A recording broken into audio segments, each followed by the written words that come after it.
Milka Romero. Magandang gabi, mga Maynila!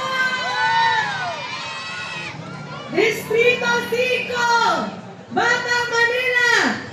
Ready na ba kayo sa One Pacman Party List? Ayan! Una sa lahat po, nagpapasalamat ako, of course, sa ating Attorney J.B. Hizon, Councilor Tolma Ignacio, Councilor Jeb Loriano Lau, Councilor Monye Pango, ang ating Congressman Amado Bagatsing, ang aking partner po siya sa Kongreso, and of course, ang matalik kong kaibigan sa aking pamilya, Vice Mayor Chi Atienza, and of course, ang ating ibabalik, ang ating Mayor ng Maynila. Sino po yun?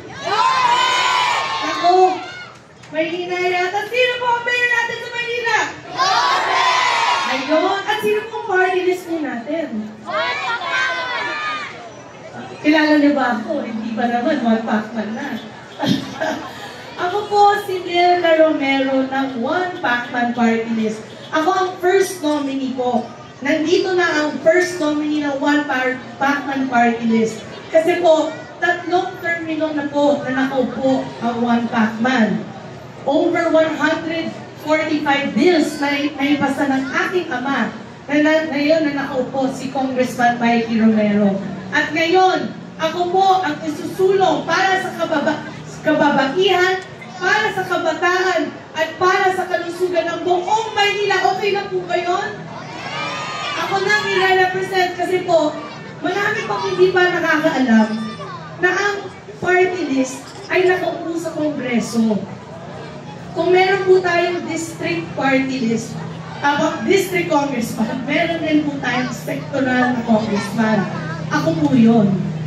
Ibig po sabihin, pag dalawang congressman na po at meron district and sector congressman kayo, 2 times na po ang magiging funding dito sa Paco, Manila. 2 times ang mga programs and 2 times ang projects. Dahil po, ako, nagre-represent rin ng Paco, Manila. Okay po ba yun? Kami po ay sumusulong at advokasya po namin ay 3. Kabataan, kalusugan, at kabuhayan. Over 30,000 jobs na pong nabigay ng One Pacman Party List. 20,000 scholars ang naipaaral na namin over the past 9 years. At una sa lahat, kami lang ang only party list for sports and youth development.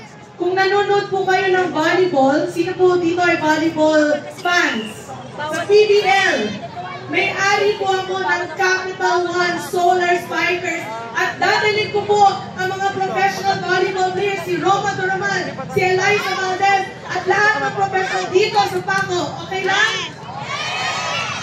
At kayo po mga lalaki, sino po nanonood dito ng PBA? Ay, hindi pala. Volleyball kayo. Ay, ate. PBA mga lalaki, kami po ang may-ari ng North Port. Kaya sana, mga players, dadalhin po rin natin dito.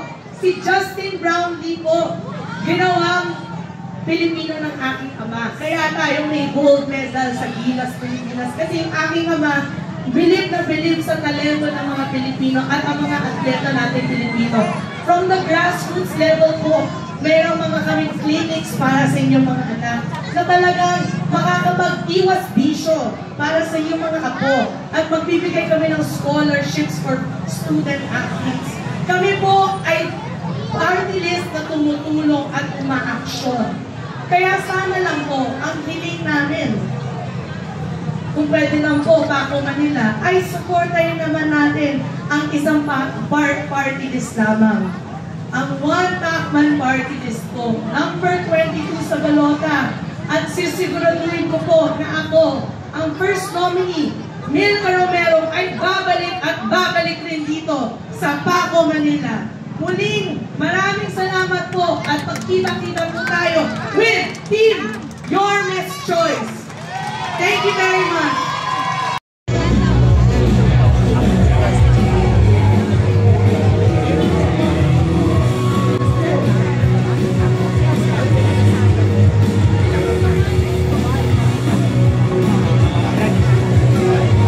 Pero ang first nominee ng One Pacman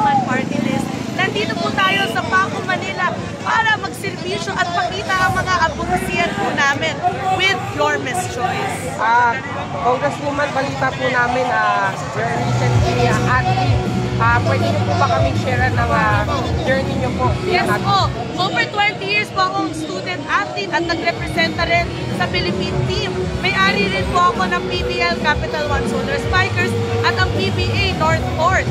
Kaya talagang bilib na bilib ako na ang sports ang makakapag-angat ng mga buhay ng ating komunidad dito sa Maynila. Congresswoman, ilan na po yung napasan yung batas at ano po yung pinakapaborito niyo po? Over 145 na batas actually ang naipasa na namin. Isa na dito ay maraming nakakaalam ay ang 4Ps. Ang aking ama na isulat yun at talagang nakakatulong sa mahihirap. Congresswoman, kung kayo papalarin bilang sa Kongreso, ano po yung plataforma nyo na naibibigay? Opo. So, kailangan pa may representasyon at boses ang kabataan para sa kalusugan at para sa kabuhayan. Dagdag na lang po, last na lang po, about po kay your Miss. Of course, alam mo, over all the campaigns of Tito Isko, talagang sumasama na kami. And ang aking ama talagang matalik na kaibigan. Kaya bilib na bilib kami sa ginagawa niya, hindi lang sa Manila, pero sa buong Pilipinas. Mensahe na lang po sa ating mga kababayan. Okay, hi po! Ilan days na lang sa Mayo at 12, sana po botohan niyo ang One Pacman Party List, number 22 sa balota. At tandaan, isang party list lamang ang maaaring iboto or else magiging void na po yun. Kaya sana po, supportan niyo kami, One Pacman Party List, number 22 sa balota. Thank you so much. Thank you po. Thank you. Galing mo naman.